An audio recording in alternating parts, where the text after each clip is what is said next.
Picture this moment with me. The house has finally settled into its evening hush.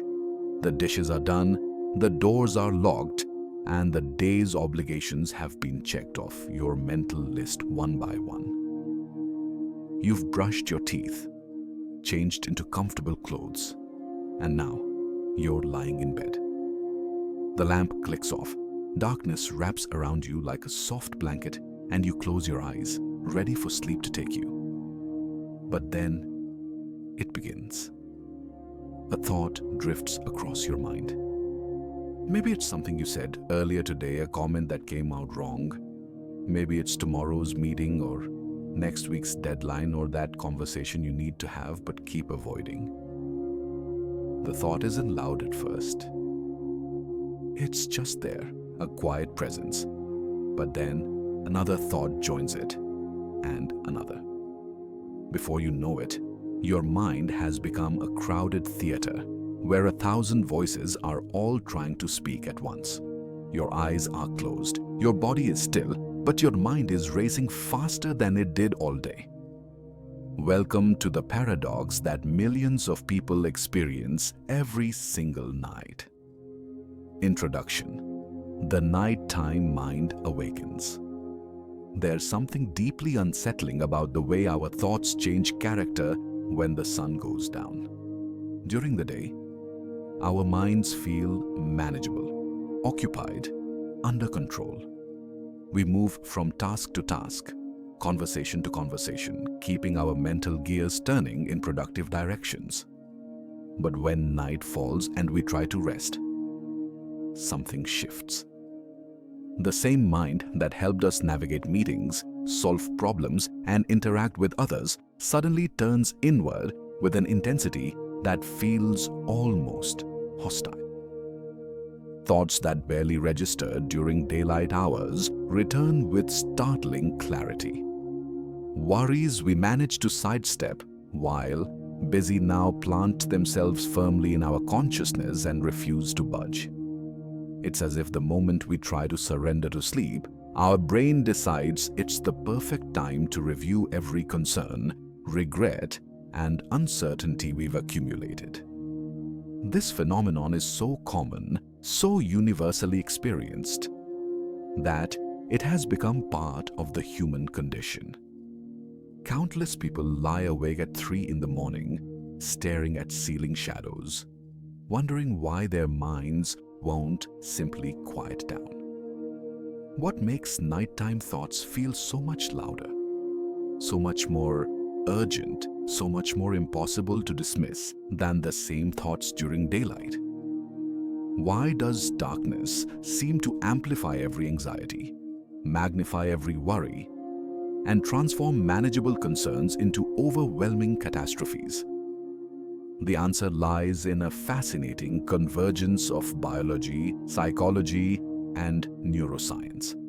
When we understand what happens in our brains and bodies as night approaches, we begin to see that louder nighttime thoughts aren't a personal failing or a sign that something is wrong with us. Instead, they're the predictable result of how our nervous systems respond to darkness, how our brain networks shift between different modes of operation, and how our evolutionary past has shaped our present experience. Our brains are not static organs that function the same way around the clock.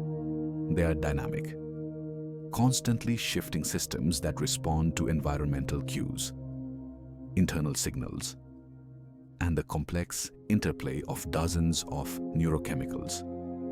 During the day, when we're engaged with the external world, certain brain networks dominate. These networks help us focus on tasks, respond to stimuli, and interact with our environment. But when external demands decrease and darkness signals the approach of sleep, different brain networks take center stage. These networks are associated with internal mental processes, self-reflection, memory consolidation, and what neuroscientists call mind wandering. The shift from external focus to internal reflection happens automatically, governed by ancient biological rhythms that evolved long before electric lights, smartphones, or the demands of modern life. For most of human history, darkness meant danger, and our ancestors' survival depended on their ability to process the day's events, plan for tomorrow's challenges, and remain alert to potential threats even while resting. That heightened nocturnal vigilance is still hardwired into our nervous systems today. Even though the saber-toothed tigers are long gone, and the dangers we face are rarely physical.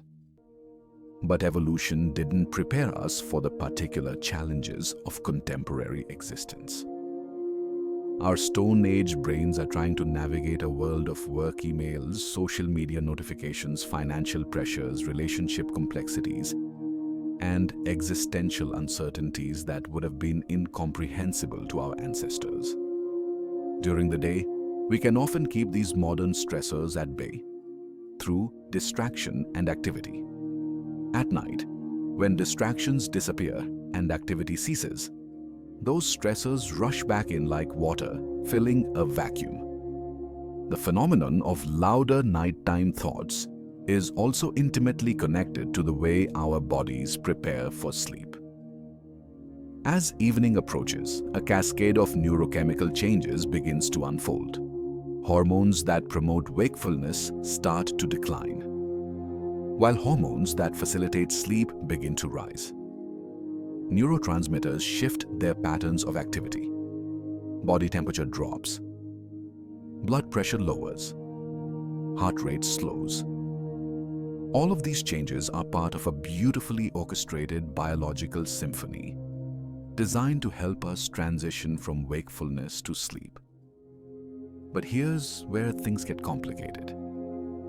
That same biological symphony that should be lulling us toward rest can also create conditions where thoughts become more intrusive, more persistent, and harder to control. The neurochemical changes that facilitate sleep don't happen in isolation. They interact with our stress levels, our emotional state, our recent experiences, and our underlying mental health. When stress hormones are elevated, when anxiety is present, or when we are carrying unprocessed emotions from the day, those same nighttime neurochemical shifts can amplify rather than soothe our mental activity. Think about the last time you lay in bed unable to sleep, your mind spinning with thoughts that felt impossible to quiet. Maybe you were replaying an awkward conversation, analyzing every word you said and didn't say. Maybe you were mentally rehearsing tomorrow's presentation for the 100th time. Maybe you were worrying about money, about health, about relationships, about the future. Whatever the content of those thoughts, they likely shared certain characteristics. They felt urgent, even though nothing about them required immediate attention. They felt overwhelming, even though by daylight they might seem manageable. They felt impossible to stop, even though you desperately wanted them to cease. This is the paradox at the heart of nighttime thoughts. The very moment when we most need our minds to quiet down is the moment when they often become most active. The very time when we're trying to let go of the day is when our brains seem most determined to process, analyze, and worry about everything we experienced. Understanding why this happens requires us to look at multiple levels of explanation, from the cellular activity of neurons to the large-scale networks that coordinate different aspects of cognition, from the ancient rhythms of our circadian clocks to the modern pressures of contemporary life. In the exploration that follows, we are going to journey deep into the nighttime mind. We'll discover what happens in your brain when external stimulation fades and internal processing begins.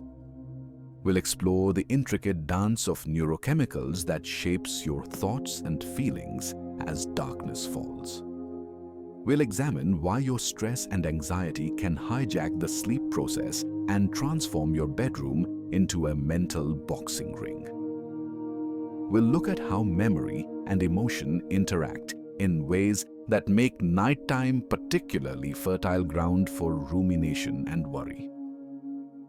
Most importantly, we'll come to understand that louder nighttime thoughts, while challenging and often distressing, are not random or meaningless. They emerge from the fundamental architecture of how our brains and bodies function. They reflect the intersection of our evolutionary inheritance, our biological rhythms, our psychological patterns, and our life circumstances. And perhaps most reassuringly, they are experiences shared by millions of people every single night.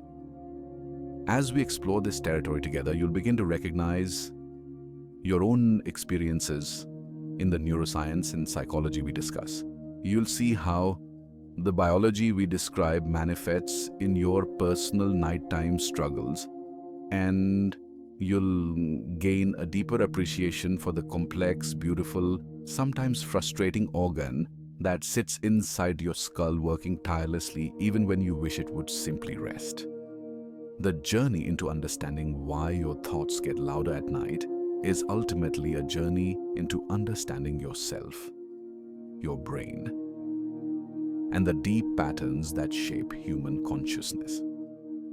So let's begin this exploration. Let's shine a light into the darkness of the nighttime mind and discover what makes those thoughts grow louder when the world grows quiet. The architecture of nighttime. Your brain's shift to internal mode. When you climb into bed and close your eyes, preparing for sleep, you might imagine that your brain is simply powering down, like turning off a computer for the night. But that's not what happens at all. Instead, your brain is transitioning from one active mode to another, shifting gears from external engagement to internal processing. This transition involves some of the most fascinating structures and networks in neuroscience. And understanding it helps explain why your thoughts often become more prominent as bedtime approaches. At the center of this story is something called the default mode network, one of the brain's most intriguing and recently discovered systems. The default mode network, often abbreviated as DMN, is a collection of brain regions that light up with activity when you're not focused on the outside world. These regions include the medial prefrontal cortex, located behind your forehead, the posterior cingulate cortex, situated near the back of your brain, and several other interconnected areas, including the precuneus and parts of the temporal lobes. Together, these regions form a network that neuroscientists have come to see as essential to our sense of self, our ability to remember the past, imagine the future, and understand other people's mental states. The default mode network got its name because researchers initially discovered it by accident. In the early days of brain imaging studies, scientists would have participants perform specific tasks while their brains were being scanned. Between tasks, researchers would have participants rest quietly, essentially creating a baseline or default state to compare against the active task periods. What surprised researchers was that during these rest periods, certain brain regions didn't quiet down at all. Instead, they became more active. It was as if the brain, when released from external demands, automatically shifted into a different mode of operation rather than simply idling. Further research revealed that this default mode network is most active when we are engaged in what researchers call internally directed cognition.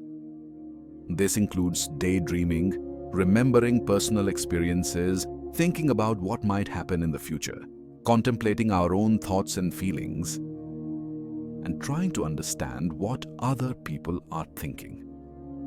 In other words, the DMN is the neural foundation of our internal mental life, the substrate of that constant stream of thoughts and images that flows through our minds when we're not focused on external tasks. Now, here's what makes this relevant to nighttime thoughts. During the day, when you're actively engaged with the world, your brain primarily activates what's called the central executive network. This network, which includes regions in your dorsolateral, prefrontal cortex and posterior parietal cortex, is responsible for focused attention, problem-solving, decision-making, and all the mental work required to navigate daily tasks and challenges. When the central executive network is humming along, the default mode network is relatively quiet. The two networks actually work in opposition to each other like a neurological seesaw, and when one goes up, the other goes down. But as evening approaches and you prepare for bed, something shifts. The external demands that kept your central executive network engaged throughout the day begin to fade. You're no longer responding to emails, having conversations, making decisions, or solving problems. Like you're lying in bed in the dark with nothing to focus on except your own thoughts. And in this environment, the default mode network naturally begins to dominate. This shift from external to internal processing happens gradually throughout the evening, influenced by factors like decreasing light exposure, the completion of daily tasks, and the onset of neurochemical changes associated with sleep preparation. But the transition can become especially pronounced when you actually lie down to sleep, because at that moment, you're deliberately removing almost all external stimulation.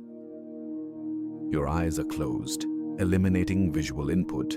Your body is still reducing movement-related signals. The environment is quiet, minimizing auditory information. You've essentially created ideal conditions for your brain to shift fully into that internal default mode, network-dominated state. And here's the critical point. When the default mode network is active, your mind naturally engages in self-referential thinking, memory retrieval, and mental simulation of possible futures. These are exactly the kinds of cognitive processes that, when combined with stress or anxiety, can manifest as racing thoughts, rumination, and worry. The very brain network that helps you reflect on your experiences, learn from the past, and plan for the future can become a source of mental restlessness when it has free rein at bedtime. But the default mode network doesn't operate in isolation. It's constantly interacting with other brain systems, particularly the salience network, which acts as a kind of traffic controller, deciding which stimuli deserve attention and which should be ignored. The salience network, anchored in regions called the anterior cingulate cortex and the insula, monitors both external sensory information and internal bodily states, looking for anything that might be important or threatening. During the day, the salience network helps you shift smoothly between external focus and internal reflection as situations demand. You're working on a task, central executive network engaged. Then you take a break and your mind wanders for a moment. Default mode network activates. Then you hear your name called and snap back to attention. salience network detects something important and reactivates the central executive network. This dance between different networks is seamless when everything is working properly. At night, however, this system can become less stable. Without external demands to anchor the central executive network, and without meaningful external stimuli to occupy the salience network, your brain can get stuck in default mode network dominance. And if you're carrying stress, unresolved emotions, or anxiety from the day, the salience network may interpret these internal states as threats or important signals that require attention.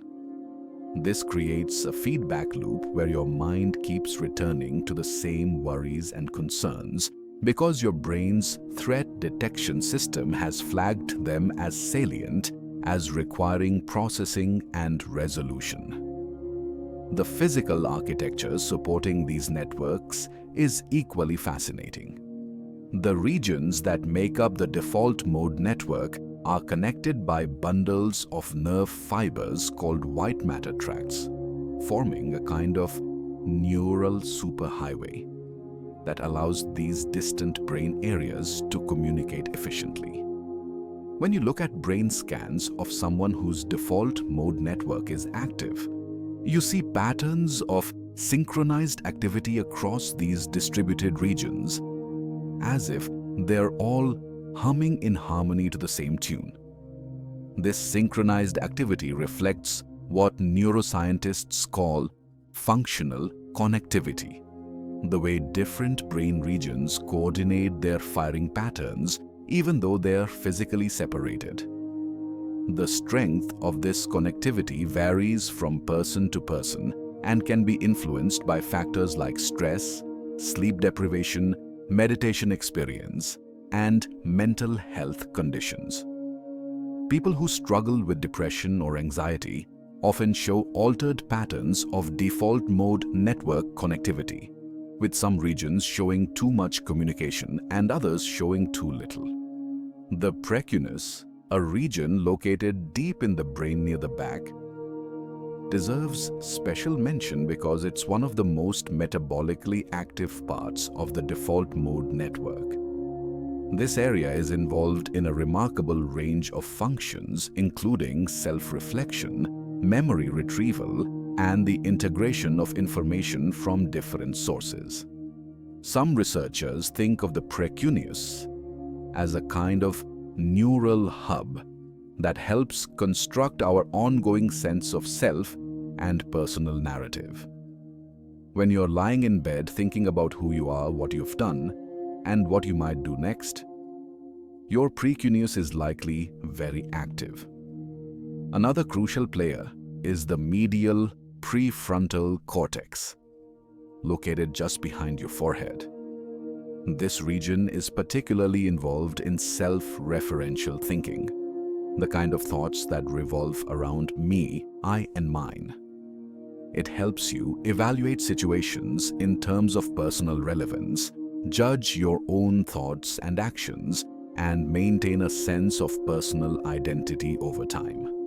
At night, when this region is active as part of the default mode network, it can drive those repetitive thoughts about yourself, your performance, your relationships, and your future.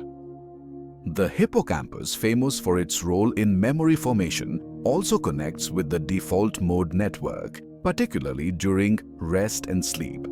This connection helps explain why nighttime thoughts often involve memories from earlier in the day or even from years past.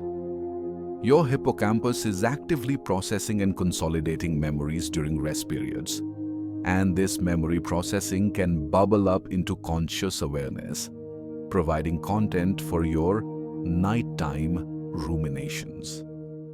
There's also an important connection between the default mode network and the amygdala, the brain's fear and emotion center. When you're anxious or stressed, your amygdala is more reactive, responding strongly to potential threats, whether they're real or imagined. This heightened amygdala activity can influence the kind of thoughts that emerge from the default mode network, biasing them toward worries, fears, and negative scenarios. It's like having an overactive alarm system that keeps going off and drawing your attention to everything that might go wrong. The phenomenon of reduced external stimuli at night amplifies all of these dynamics. During the day, even when you're not actively engaged in a task, there's usually some level of sensory input, some background noise, some visual information to process. This baseline level of stimulation helps keep your brain's networks in a more balanced state, preventing any single network from completely dominating. But at night, especially in a dark, quiet bedroom, that stabilizing sensory input disappears. Your brain's networks have nothing to push against, no external anchor to maintain equilibrium. Imagine a conversation at a noisy party compared to a conversation in a silent library. At the party, you have to focus intensely to hear what the other person is saying. And the background noise actually forces a kind of concentration that keeps your attention outward. In the silent library, every sound is noticeable. Every thought seems louder in your head because there's nothing to mask it. Your bedroom at night is like that silent library. Without competing sensory input, the internal voice of your default mode network has the stage all to itself. This is why people often report that their thoughts seem to echo or amplify at night. It's not that the thoughts themselves are actually louder or more intense in any objective sense. Rather, without the masking effect of daytime stimulation, without the distraction of external demands, those thoughts occupy more of your conscious awareness. They're like stars that are always in the sky but become visible only when the sun sets and stops overpowering them with its light. The transition into this internal mode doesn't happen instantly. It's a gradual process that begins in the evening and continues into the night. You might notice that as you wind down from your day, your thoughts begin to drift more toward reflection, memory, and planning. You find yourself reviewing what happened today, thinking about what you need to do tomorrow, or reminiscing about past experiences. This is your default mode network starting to take over as the demands of the external world recede. For many people, this evening transition can actually feel pleasant and restorative, a natural time for reflection and mental processing. The problems arise when this internal processing becomes stuck in negative patterns. When the default mode network's tendency towards self-referential thinking combines with stress or anxiety to produce rumination rather than productive reflection. Instead of peacefully processing the day's events, your mind gets caught in loops of worry, regret, or anticipation of future problems. Understanding this shift from external to internal processing is crucial because it helps explain why simply trying to stop thinking at bedtime often doesn't work. You're not fighting against random neural noise or meaningless mental chatter. You're up against a fundamental mode of brain operation, a state that your nervous system naturally shifts into when external demands decrease. Trying to force your default mode network to shut down through sheer willpower is like trying to stop your heart from beating by thinking about it. The system is too automatic, too deeply ingrained in your brain's basic architecture. This doesn't mean you're helpless against nighttime thoughts, but it does mean that effective strategies need to work with your brain's natural patterns rather than against them. Instead of fighting the activation of the default mode network, successful approaches often involve giving it something constructive to do. redirecting its processing toward more neutral or positive content, or gently shifting brain activity toward networks more conducive to sleep. The remarkable thing about understanding these brain networks is that it transforms our relationship with nighttime thoughts. Instead of feeling like there's something wrong with you when your mind races at bedtime, you can recognize this as your brain doing what it evolved to do, shifting from external engagement to internal processing. The challenge is not that your brain is malfunctioning, but rather that the same neural systems that help you learn, remember, and plan for the future can sometimes work against your need for rest. The neurochemical symphony of evening.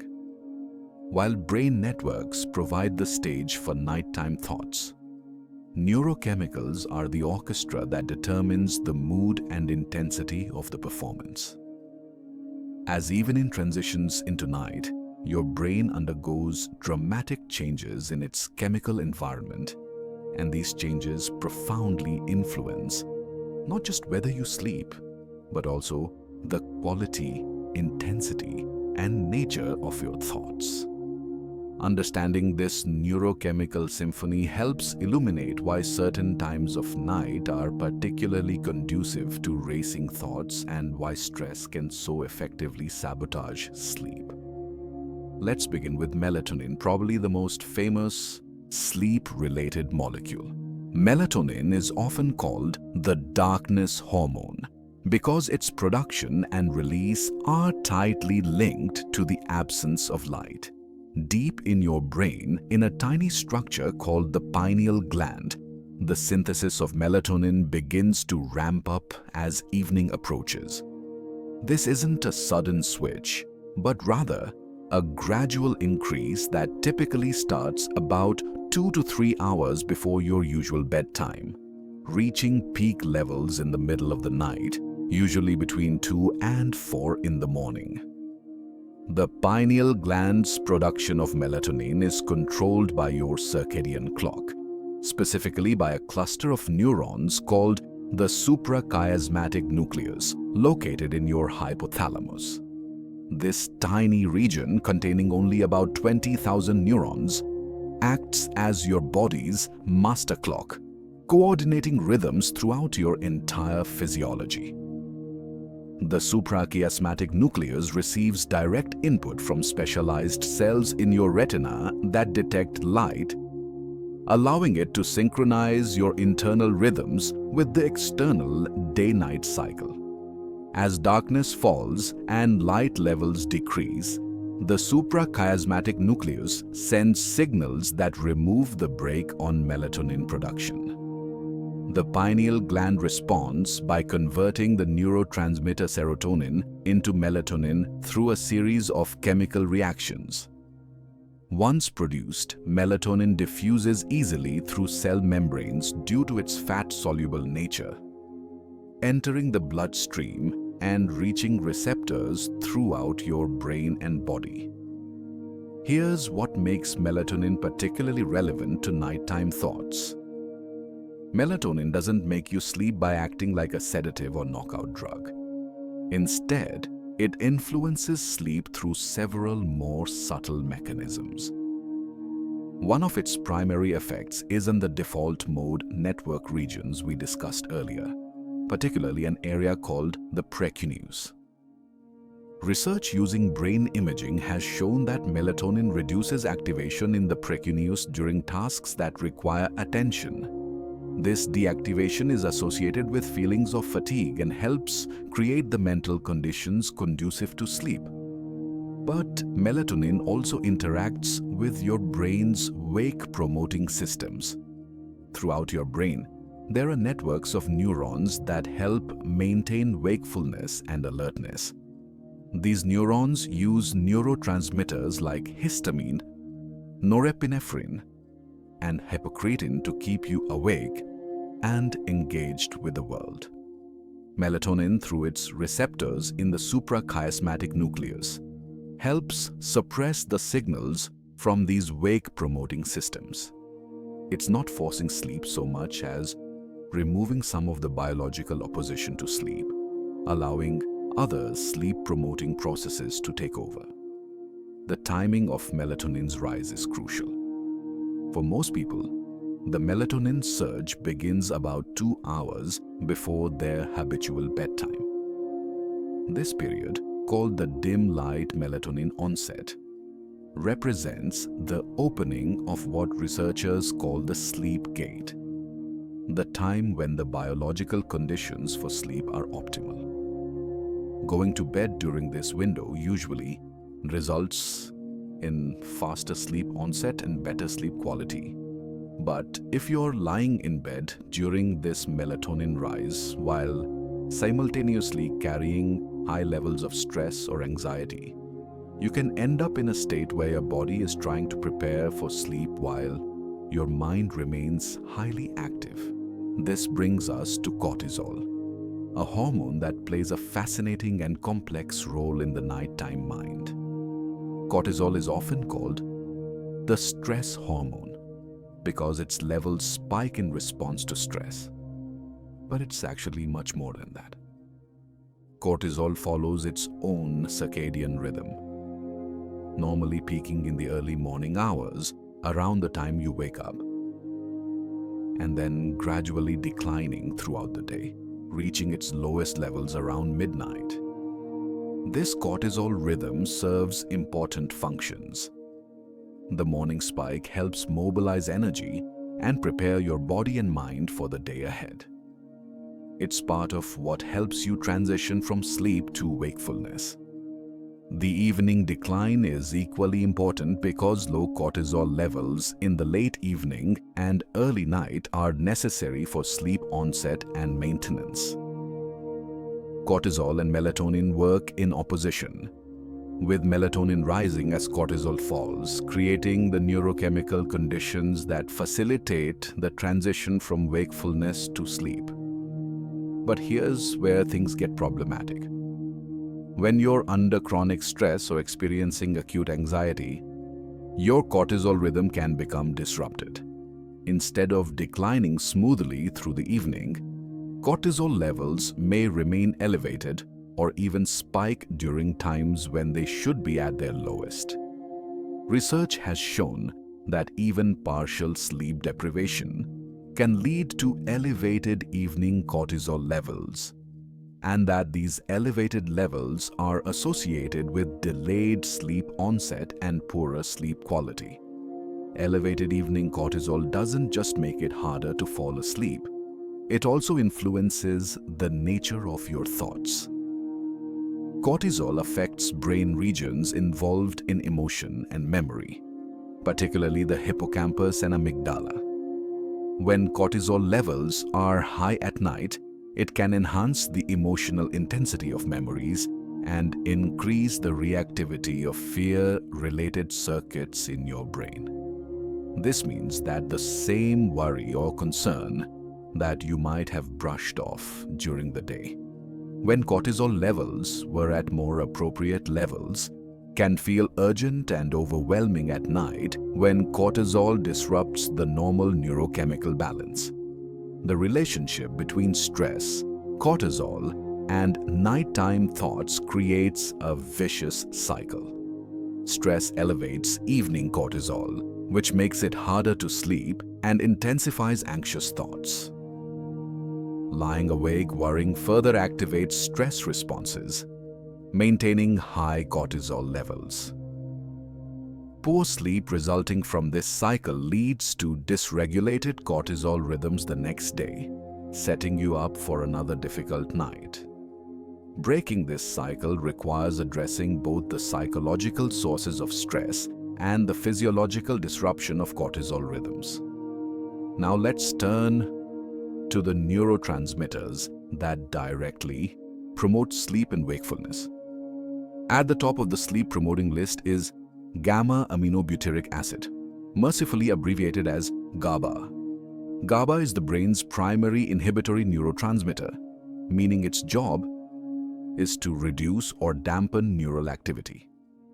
Throughout your brain, millions of neurons use GABA as their chemical messenger. And the overall effect of this GABAergic signaling is to calm neural excitation and promote states of relaxation and sleep. Specific groups of neurons in your hypothalamus, particularly in a region called the ventrolateral preoptic nucleus, become active as sleep approaches. These neurons release GABA onto neurons in wake-promoting centers throughout the brain, essentially turning down the volume on wakefulness. When this system is working properly, the progressive increase in GABAergic inhibition helps create a smooth transition from alert wakefulness to drowsy rest to actual sleep. But the GABAergic sleep system doesn't work in isolation. It's constantly in dialogue with wake-promoting systems, creating a delicate balance that determines whether you're asleep or awake at any given moment. The main wake-promoting systems use neurotransmitters like norepinephrine, serotonin, histamine, and dopamine. These molecules keep cortical neurons active and responsive, maintaining the state of awareness we call wakefulness. As evening progresses and sleep approaches, the activity of these wake-promoting systems normally declines. Neurons in the locus coeruleus, which release norepinephrine, gradually reduce their firing rate. Serotonin neurons in the raphe nuclei show similar patterns. Histamine neurons in the tuberomammillary nucleus of the hypothalamus also quiet down. This coordinated decrease in wake-promoting signals, combined with the increase in sleep-promoting GABA, creates the neurochemical foundation for sleep. But when you're stressed, anxious, or mentally aroused, this coordinated transition can be disrupted. Stress responses can maintain the activity of wake-promoting systems even when circadian signals are trying to shut them down. This is why you can feel exhausted with your body clearly ready for sleep, while your mind remains frustratingly alert. The neurochemical balance hasn't fully shifted toward the sleep-promoting side of the equation. Adenosine deserves special attention because it represents a different kind of sleep signal. While melatonin tracks your circadian rhythm and GABA mediates the switch between wake and sleep, adenosine reflects something called homeostatic sleep pressure, the biological drive to sleep that builds up the longer you're awake. Throughout the day, as your brain cells consume energy in the form of ATP, adenosine accumulates as a byproduct of this energy metabolism. The longer you're awake and the more mentally active you are, the more adenosine builds up in your brain. Adenosine acts on receptors throughout the brain, particularly in regions involved in wakefulness and arousal. As adenosine levels rise, it increasingly inhibits wake-promoting neurons and promotes sleepiness. By the end of a normal waking day, adenosine levels in your brain have risen substantially, contributing to that feeling of being ready for sleep. During sleep, adenosine levels decline as it's broken down and cleared, which is part of why you wake up feeling refreshed after a good night's rest. The adenosine system helps explain why caffeine is such an effective stimulant. Caffeine molecules are shaped similarly to adenosine and can block adenosine receptors, preventing adenosine from exerting its sleep-promoting effects.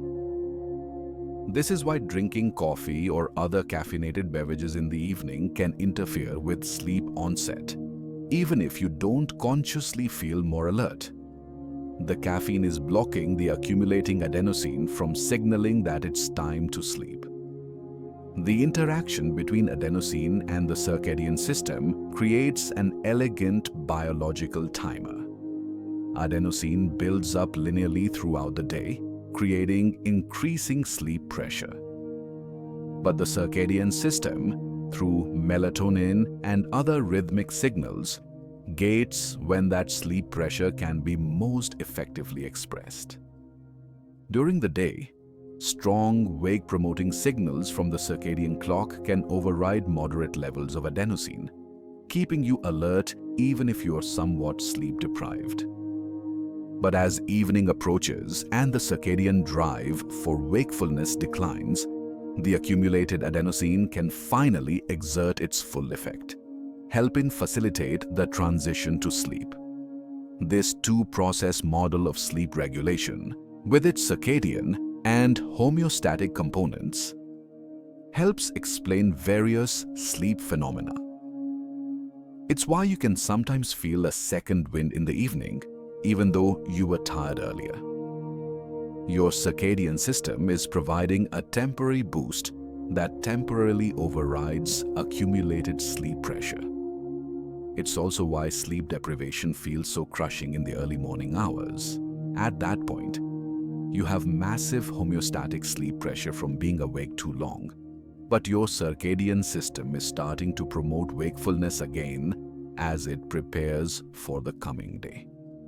When we put all these neurochemical systems together, we can see why the evening and nighttime hours create unique conditions for mental activity.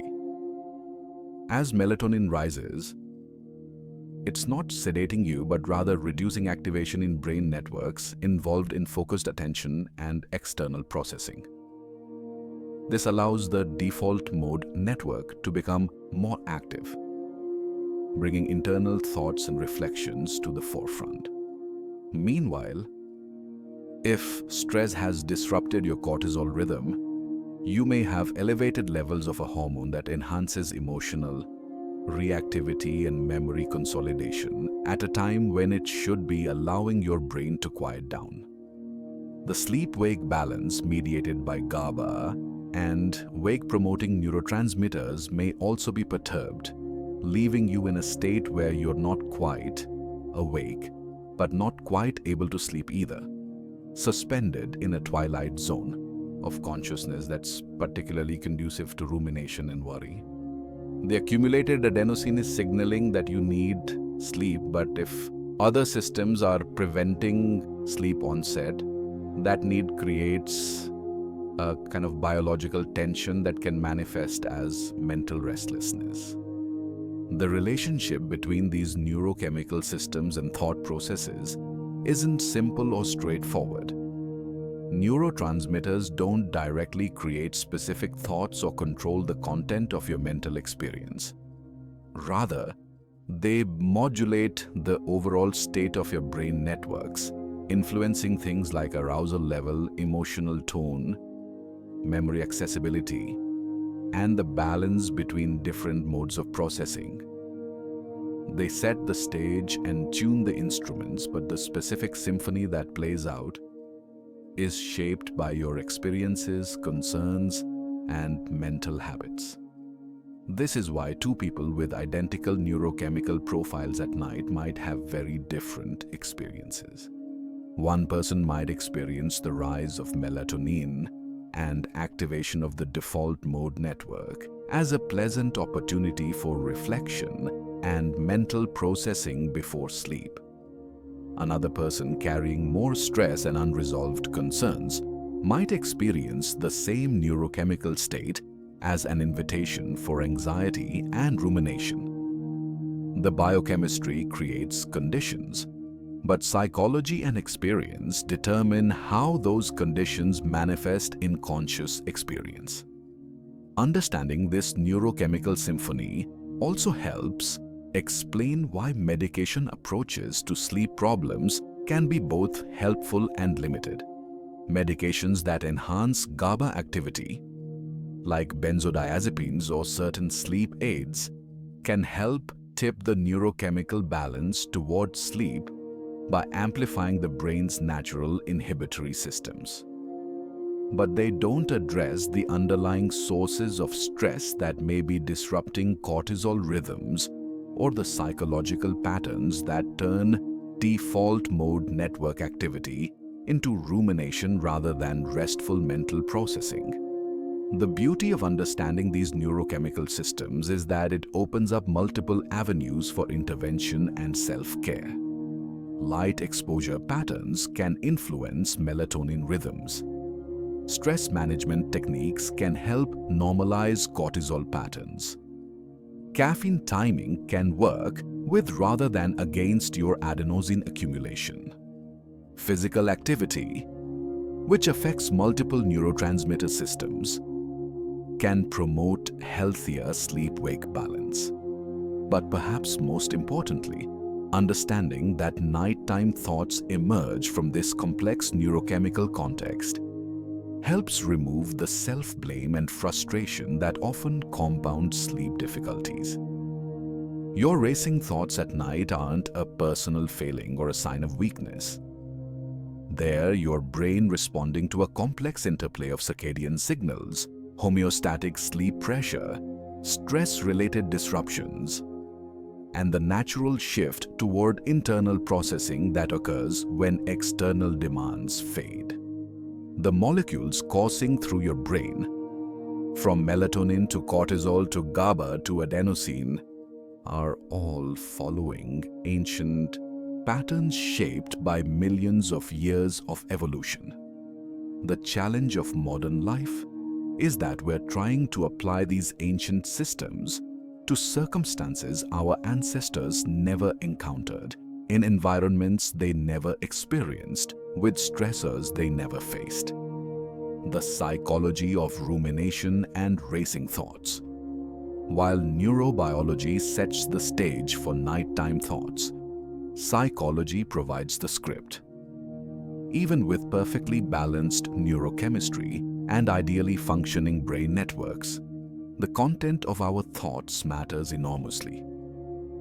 And at night, that content often takes a particular form that psychologists call rumination, a pattern of thinking that can transform bedtime into a psychological endurance test.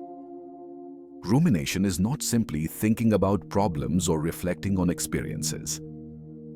It's a specific pattern of repetitive, cyclical thinking focused on distress and its causes, meanings, and consequences.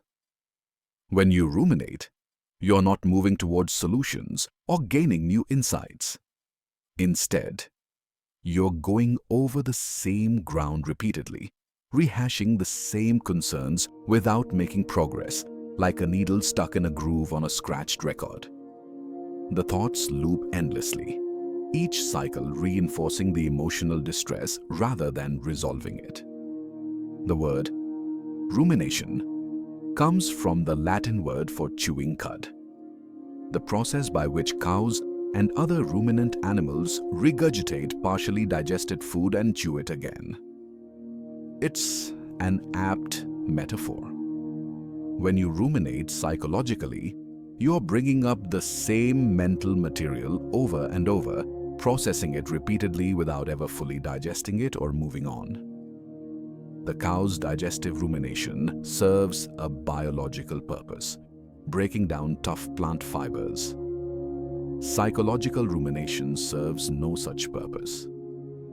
It's mental chewing that goes nowhere, consuming energy and time while producing nothing but distress. Nighttime provides ideal conditions for rumination to take hold.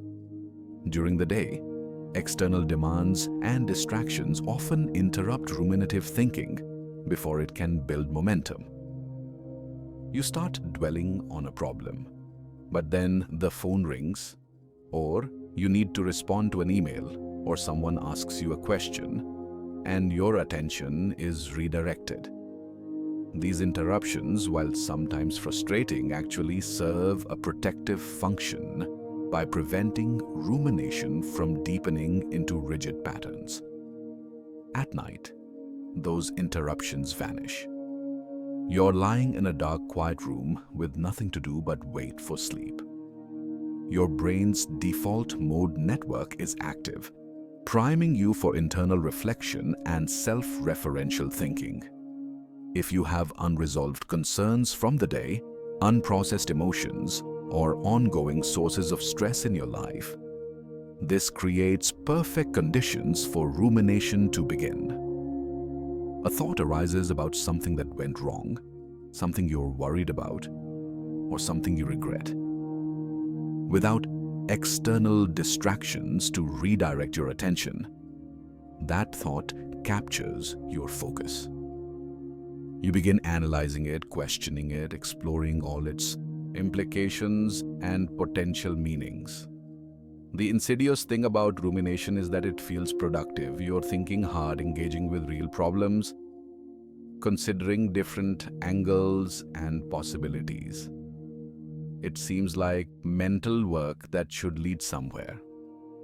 But rumination is characterized by a crucial difference from productive problem solving. While problem solving moves forward, evaluating options, generating potential solutions, and working toward action plans, rumination circles back on itself, repeatedly reviewing the problem without ever progressing toward resolution. Psychologists distinguish between different types of rumination. Brooding rumination involves passive dwelling on distress and its causes, constantly asking why questions without finding satisfying answers. Why did this happen? Why do I feel this way? Why can't I handle things better? These questions, while seemingly reasonable, often lead nowhere because they focus on unchangeable past events or aspects of situations beyond your control. They generate emotion without generating insight or action. Reflective rumination, in contrast, involves more active attempts to understand problems and find solutions. The difference is subtle, but important. Reflective rumination has forward momentum, even if slow, while brooding rumination is stuck. But even reflective rumination can become problematic at night when the biological need for sleep conflicts with the mind's attempts to solve problems. Your brain may be genuinely trying to work through difficulties, but the timing is wrong. Sleep requires letting go of active problem solving, and the frustration of having important unsolved problems can itself prevent sleep. Research in cognitive psychology has identified several thinking patterns that characterize and maintain rumination. One is abstract, evaluative thinking about yourself and your experiences. Instead of thinking concretely about what happened and what you might do differently, rumination tends toward abstract questions about what events mean about you as a person. You don't just think I made a mistake in that meeting, you think I'm incompetent, I always mess things up, people must think I'm stupid. This shift from concrete events to abstract self-judgments intensifies emotional distress and makes the rumination harder to resolve. Another characteristic pattern is what if, thinking about future scenarios. Your mind spins out endless possible futures, usually negative ones, each one feeling real and threatening, even though most will never occur. What if I can't complete this project on time? What if my boss is angry with me? What if this leads to bigger problems? Each what if branches into more what ifs, creating an exponentially expanding tree of imagined catastrophes. At night, when your body should be preparing for sleep, this kind of thinking activates stress responses, raising alertness and anxiety in direct opposition to the relaxation needed for rest. The relationship between rumination and emotion is bidirectional and self-reinforcing.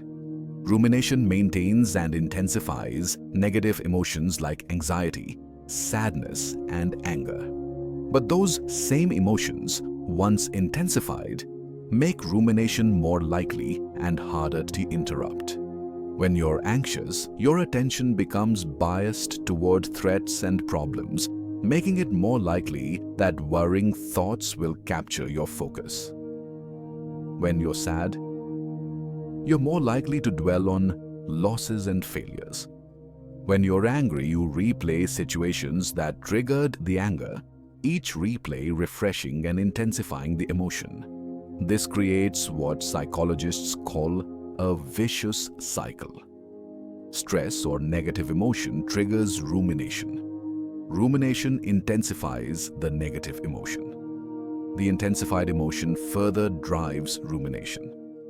Round and round it goes, each cycle deepening the groove, making it harder to break free. At night, this cycle can persist for hours, keeping you awake and distressed when you desperately need rest. The cognitive content of rumination often involves specific themes that researchers have identified across many studies. Interpersonal concerns feature prominently, replaying conversations, worrying about relationships, analyzing what people think of you. Performance and competence worries are also common, dwelling on mistakes, anticipating failure, comparing yourself unfavorably to others. Financial concerns, health anxieties, and existential questions about meaning and purpose also frequently populate ruminative thinking. One particularly pernicious form of nighttime rumination involves meta-worry, which is worrying about worrying. You lie awake, troubled by some concern. Then you start worrying about the fact that you're awake worrying. You worry about how tired you'll be tomorrow because you can't sleep tonight. You worry about developing chronic insomnia. You worry about your health being affected by poor sleep. This meta-worry adds another layer of distress on top of the original concern, further activating stress responses and making sleep even more elusive. Individual differences play a significant role in vulnerability to rumination. Some people are temperamentally more prone to ruminative thinking patterns, showing this tendency from early in life. Personality traits like neuroticism, which involves a tendency toward negative emotion and worry, strongly predict rumination. People high in perfectionism often ruminate more because they set rigid standards for themselves and dwell on perceived failures to meet those standards. Those with a history of depression or anxiety are particularly vulnerable because rumination is both a symptom and a maintaining factor in these conditions. Life circumstances also matter enormously. People going through difficult times, dealing with major stressors, or facing unresolved problems naturally have more material for rumination. You can't ruminate about nothing. The thoughts must have content. In stressful life, circumstances provide abundant content. This is why rumination often worsens during periods of transition, loss, conflict, or uncertainty.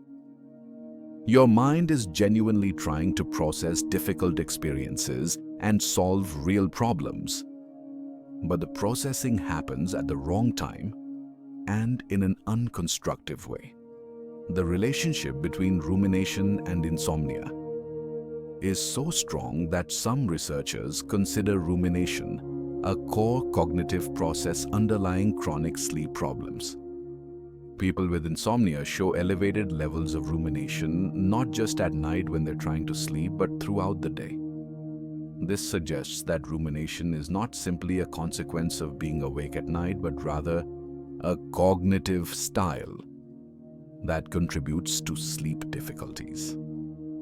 The tendency to ruminate during the day carries over into nighttime, where it combines with biological sleepiness and reduced external distractions to create particularly stubborn patterns of wakeful thinking.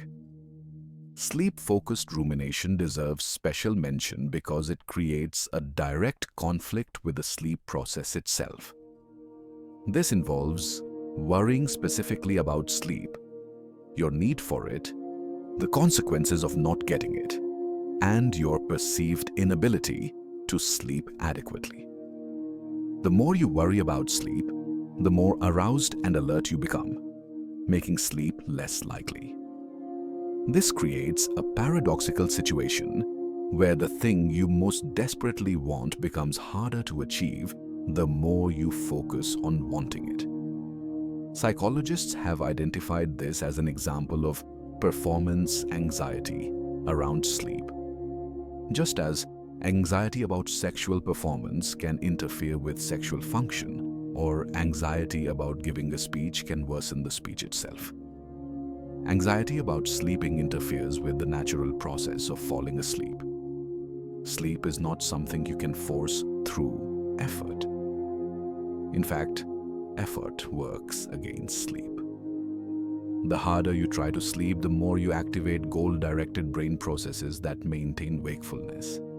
The more you monitor whether you are falling asleep, the more you maintain the kind of conscious awareness that by definition means you're not asleep. This paradoxical nature of sleep-focused rumination makes it particularly frustrating. Your rumination feels justified because sleep genuinely is important, and you genuinely do need rest. The worry feels legitimate, but that legitimate worry directly undermines the goal it's focused on. It's like trying to hold water by squeezing your fist tighter. The tighter you squeeze, the more water escapes. Breaking free from rumination requires understanding what maintains it and developing skills to interrupt the patterns. Simply telling yourself to stop thinking about it rarely works because it doesn't address the underlying processes. Instead, effective approaches often involve changing your relationship with the ruminative thoughts rather than trying to eliminate them entirely. This might mean recognizing rumination when it starts, acknowledging the thoughts without engaging with them, and gently redirecting attention elsewhere. It might involve shifting from abstract evaluative thinking to more concrete, sensory-focused awareness. It might mean accepting that some problems can't be solved right now and consciously postponing problem solving to a more appropriate time. The goal is not to never have nighttime thoughts or to achieve a perfectly blank mind. That's neither realistic nor necessary for sleep. The goal is to change the quality of those thoughts from ruminative to more flexible and less distressing. Instead of getting caught in repetitive loops about problems, you might notice thoughts arising and let them pass without pursuing them. Instead of analyzing and evaluating experiences, you might simply observe them with a kind of neutral curiosity.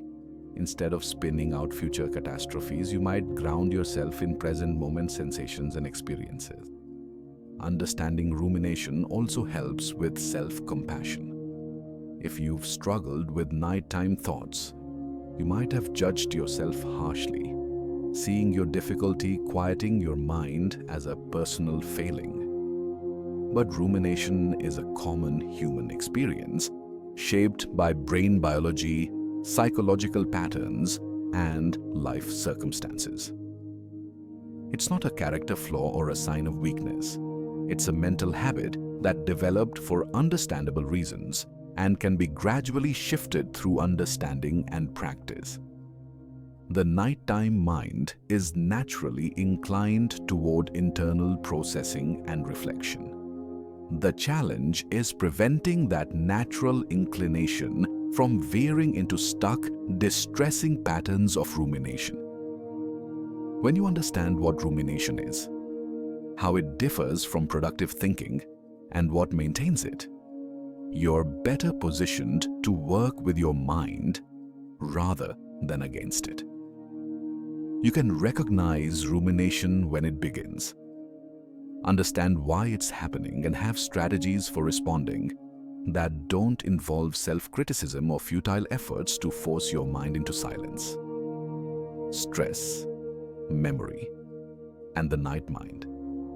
The relationship between stress, memory, and nighttime thoughts reveals another dimension of why our minds become more active after dark. During the day, we're constantly encoding new experiences, storing memories, and processing information. But much of the real work of memory consolidation happens during rest and sleep. And this process can manifest as thoughts and mental images that bubble up into consciousness just when we're trying to drift off. Your brain doesn't wait for you to lie down at night to begin processing the day's experiences. Memory consolidation starts immediately and continues throughout the day. But the consolidation process becomes particularly active during rest periods and especially during sleep. When external input decreases and you're no longer actively encoding new experiences, your brain has the bandwidth to focus on integrating and storing what you've already experienced. This is one reason why rest and sleep are so crucial for learning and memory. The hippocampus plays a central role in this process. Throughout the day, as you encounter new experiences, the hippocampus rapidly encodes them, creating temporary memory traces. Think of these as rough sketches or drafts of experiences. During subsequent rest and sleep, the hippocampus begins transferring these temporary traces to the cortex for more permanent storage. This transfer involves reactivating the neural patterns that were active during the original experience, essentially replaying the experience at a neural level. This neural replay happens spontaneously, particularly during certain stages of sleep. But it also occurs during quiet wakefulness and during the transition period as you're falling asleep. If you've had an emotionally significant or stressful experience during the day, your brain prioritizes that experience for consolidation. The more emotionally charged an experience was, the stronger the encoding and the more likely your brain is to reactivate it during rest. This is adaptive in evolutionary terms because emotionally significant experiences are usually important for survival and learning.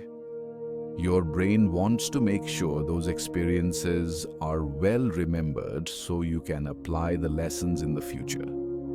But this means that stressful or upsetting experiences from the day are precisely the ones most likely to resurface in your consciousness as you're trying to fall asleep.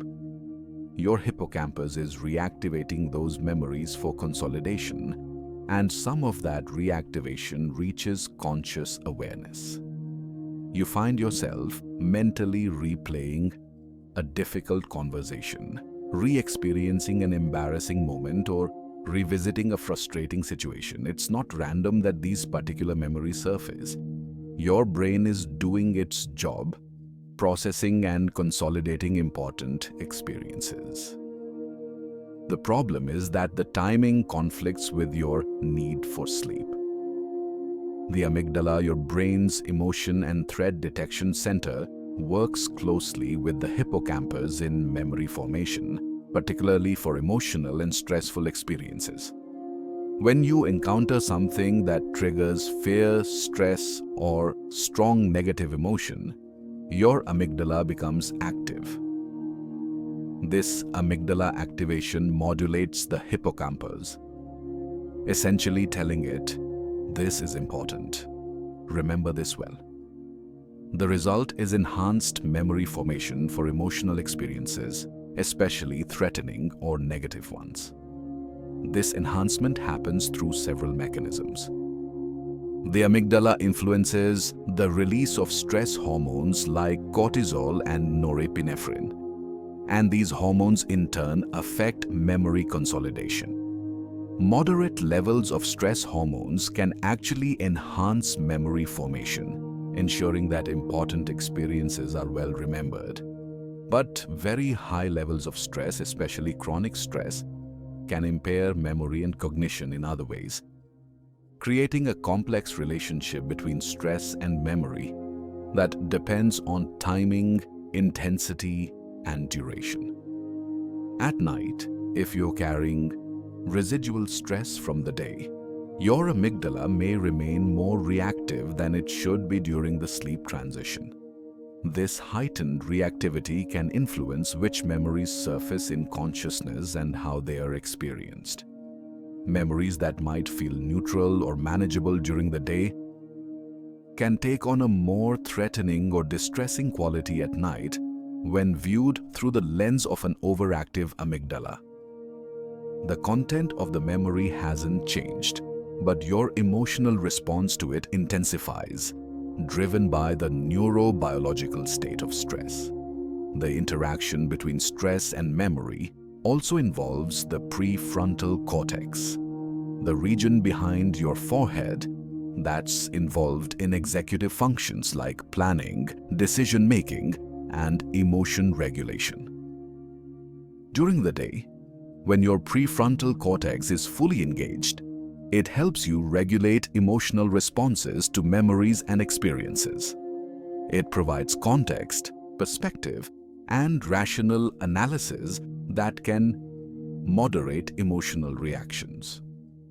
You remember something upsetting, but your prefrontal cortex helps you think, "That was difficult, but it's over now." Or, "I handled that as well as I could under the circumstances." At night, as you transition towards sleep, prefrontal cortex activity naturally decreases. This is part of the normal sleep process. The executive control and regulation provided by the prefrontal cortex diminishes, which is why dreams often have that unregulated, emotionally intense quality where bizarre things seem perfectly reasonable and emotions can swing wildly. But even before you're fully asleep during that twilight period of drowsiness, the reducing prefrontal activity means you have less capacity to regulate emotional responses to memories. This creates a situation where emotionally charged memories are being reactivated by the hippocampus for consolidation. The amygdala may be more reactive due to stress, and the prefrontal cortex's regulatory influence is diminishing. The result is that memories surface with strong emotional valence, but less cognitive regulation. The worry or distress attached to the memory feels more intense and harder to manage than it would during full wakefulness. This is another reason why nighttime thoughts often feel overwhelming in ways that the same thoughts don't during the day. Unprocessed emotions from the day compound these dynamics. Throughout the day, we often don't have time or space to fully process our emotional responses to events. Something happens that triggers anger, disappointment, anxiety, or sadness, but we push through because we have things to do. We compartmentalize, setting the emotion aside to deal with later. This is often necessary and adaptive in the moment, allowing us to function effectively despite emotional challenges. But those compartmentalized emotions don't simply disappear. They remain, waiting for an opportunity to be processed and integrated. And nighttime, when external demands cease and internal processing takes over, is when these unprocessed emotions tend to surface. You lie down to sleep, and suddenly you're feeling the full force of emotions you managed to keep at bay all day. The sadness you didn't have time to feel. The anger you suppressed during a difficult meeting. The anxiety you outran through constant activity. All of these can emerge as you're trying to rest. From a psychological perspective, this emergence is actually healthy and necessary. Emotions need to be processed and integrated rather than indefinitely suppressed. The problem is timing. Your nervous system doesn't have a good mechanism for distinguishing between appropriate time for emotional processing and time when we really need to sleep. The system that surfaces unprocessed emotions for attention doesn't know or care that you need to be up early tomorrow morning. It only knows that finally, with external distractions removed, there's space for this important psychological work. The content of nighttime memories and thoughts is also influenced by mood congruence effects. Your current emotional state biases which memories are most accessible. When you're feeling anxious, you're more likely to remember other times you felt anxious and other situations that provoked worry. When you're sad, your memory system more easily retrieves other sad memories. This is called mood congruent recall, and it can create a reinforcing cycle at night. If stress or anxiety is present as you're trying to sleep, it biases your memory toward other stressful experiences, providing more fuel for worry and rumination. Intrusive memories, which are unwanted recollections that pop into consciousness involuntarily, are particularly common at night. These memories often involve distressing or traumatic experiences, though they can also be about more mundane concerns that your mind has tagged as important. The defining characteristic is that they arrive unbidden, interrupting the stream of thought rather than being deliberately retrieved. Research on intrusive memories has shown that they are more likely during periods of mental idle time, when the executive control systems that usually gate what enters consciousness are less active. Nighttime, with its reduced external engagement and diminishing prefrontal control, creates ideal conditions for intrusive memories to surface. For people who've experienced trauma, nighttime can be particularly challenging because trauma memories have unique characteristics that make them prone to intrusion. Traumatic memories are often fragmented, poorly integrated into the broader narrative of one's life, and associated with intense physiological and emotional responses. The processing of trauma memories is more complex than ordinary memory consolidation, and unresolved trauma can lead to persistent intrusive memories, especially during sleep transitions and during sleep itself in the form of nightmares. But even without frank trauma, many people carry experiences that haven't been fully processed or integrated, and these experiences can surface at night in ways that disrupt rest. The rejection you experienced that you never fully made sense of, the conflict you never resolved, the loss you never completely grieved, the failure you never forgave yourself for. All of these can be reactivated by the brain's memory consolidation processes, surfacing into consciousness when you're vulnerable and trying to rest. The relationship between memory and nighttime thoughts also involves prospective memory, which is memory for things you need to do in the future. Your brain has systems for keeping track of intentions and planned actions, ensuring you remember to do things when the time comes. But these prospective memory systems can become active at night, generating thoughts about tomorrow's tasks, next week's obligations, and future responsibilities. You lie in bed and suddenly remember 15 things you need to do, each one triggering a cascade of related thoughts about how you'll do them, what might go wrong, and what you need to remember. This activation of prospective memory at night, while frustrating, reflects your brain trying to prepare you for future demands. It's attempting to ensure that important tasks and obligations aren't forgotten. But again, the timing is problematic. These future-oriented thoughts activate goal-directed brain processes that conflict with the letting go required for sleep. You can't simultaneously be planning tomorrow's activities and surrendering to sleep. The two states are neurologically incompatible. Understanding the relationship between stress, memory, and nighttime thoughts helps explain why practices like journaling before bed can be helpful. When you take time to deliberately process the day's experiences, acknowledge unprocessed emotions, and externalize your to-do list for tomorrow, you're essentially giving your brain the processing space it needs, but in a controlled, wakeful context rather than during the sleep transition.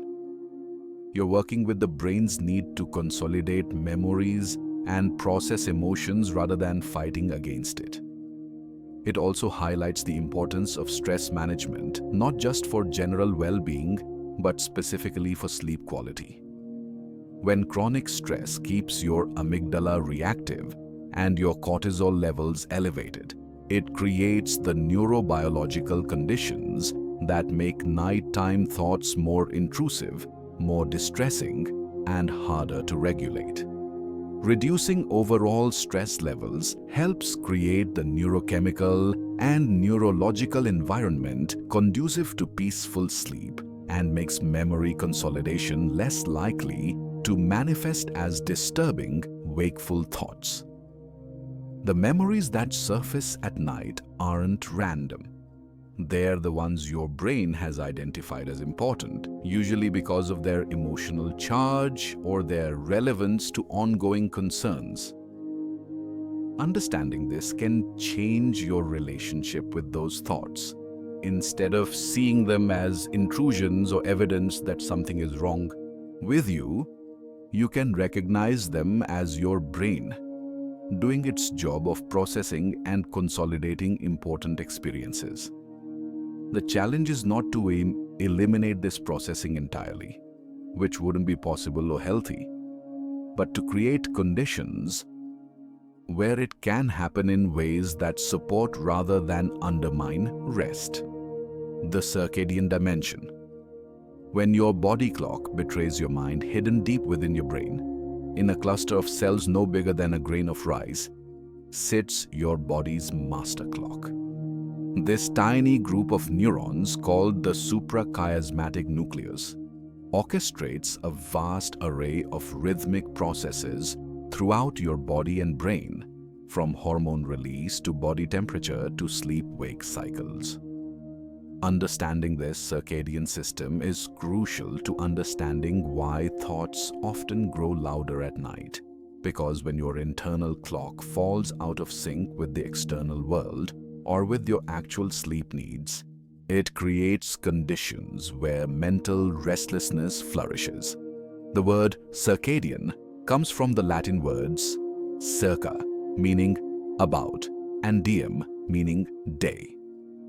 Circadian rhythms are biological patterns that repeat approximately every 24 hours, even in the absence of external time cues. This was discovered through experiments where people or animals were isolated in environments without any clues about the time of day. No clocks, no windows, no way to tell whether it was day or night outside. Remarkably, their biological rhythms continued cycling with a period close to, though not exactly, 24 hours. This proved that circadian rhythms are generated internally rather than being simple responses to external light and darkness. The suprachiasmatic nucleus contains about 20,000 neurons that possess an extraordinary property. They have the ability to generate rhythmic patterns of electrical activity that persist even when the neurons are isolated in a culture dish in a laboratory, far from any body or brain or environmental signals. These neurons are like biological metronomes, each one ticking away at roughly a 24-hour pace. When these neurons are connected in their proper network within the brain, they synchronize with each other, creating a unified rhythmic signal that coordinates physiological processes throughout the body. The suprachiasmatic nucleus receives direct input from a special type of cell in your retina, called intrinsically photosensitive retinal ganglion cells. These cells contain a pigment called melanopsin that responds to blue light, and they send signals directly to the circadian clock informing it about environmental light levels. This direct connection between the eyes and the circadian clock allows your internal rhythms to stay synchronized with the external day-night cycle. A process called entrainment. When light hits your eyes in the morning, it sends signals that advance your clock if it's running late or delay it if it's running early, keeping your internal day aligned with the external day.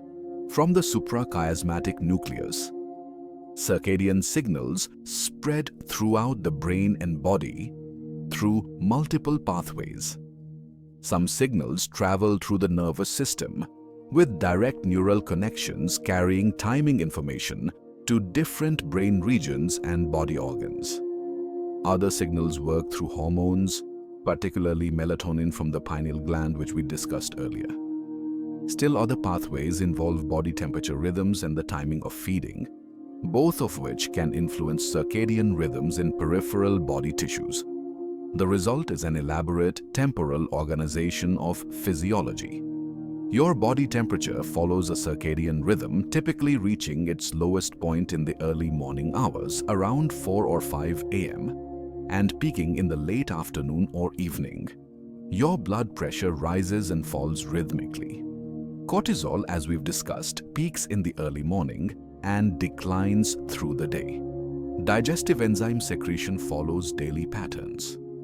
Cell division and DNA repair processes show circadian variation. It's not an exaggeration to say that virtually every cell in your body contains molecular clocks that participate in this vast temporal orchestration. For sleep and wakefulness, the circadian system exerts powerful influences. There's a strong circadian drive for wakefulness that peaks in the evening, typically a few hours before your habitual bedtime. This might seem counterintuitive. Why would your body promote wakefulness when bedtime is approaching? But this evening, wake drive serves an important function. It helps you stay awake and alert through the evening hours, resisting the accumulated sleep pressure from adenosine buildup throughout the day. Without this circadian alerting signal, you'd become progressively drowsier as the day went on, potentially falling asleep in the late afternoon or early evening rather than making it to an appropriate bedtime. As night deepens and this circadian alerting signal wanes, the accumulated homeostatic sleep drive can finally exert its full effect, facilitating sleep onset. Then in the early morning hours, as you are sleeping, the circadian system begins promoting wakefulness again, helping ensure that you wake up at an appropriate time rather than sleeping indefinitely. This elegant interplay between the circadian and homeostatic sleep systems normally produces consolidated periods of nighttime sleep and daytime wakefulness. But modern life creates countless opportunities for circadian disruption. Electric lighting allows us to extend our active hours well into the biological night, exposing ourselves to bright light at times when our circadian clocks expect darkness. Shift work forces people to be awake and active when their circadian clocks are promoting sleep, and to sleep when their clocks are promoting wakefulness. International travel rapidly transports us across time zones faster than our internal clocks can adjust, creating the misalignment we experience as jet lag. Even without shift work or travel, many people develop patterns of sleep and wakefulness that conflict with their circadian rhythms, a condition researchers call social jet lag. Social jet lag occurs when your social schedule, determined by work obligations, school start times, or social activities, conflicts with your biological circadian preferences. Chronotype, which refers to your natural tendency toward morningness or eveningness, is partly genetic and varies considerably among individuals. Some people are natural larks, feeling most alert and productive in morning hours and becoming sleepy relatively early in the evening. Others are owls, finding it difficult to wake early but experiencing their peak alertness and productivity in evening and nighttime hours. Most people fall somewhere between these extremes. The problem arises when society's schedules, which are generally built around early morning start times, conflict with individual chronotypes. An evening-type person who must wake at 6 a.m. for work or school is essentially forcing their body and brain to function at a time when their circadian clock is still promoting sleep. They accumulate sleep debt during the work week, then often sleep much later on weekends to compensate, creating a weekly pattern of circadian misalignment and recovery. This misalignment has been linked to various health problems, mood disturbances, and, crucially for our purposes, difficulty with sleep and nighttime thoughts. When your circadian clock is misaligned with your actual sleep schedule, it creates conditions that promote nighttime wakefulness and mental activity.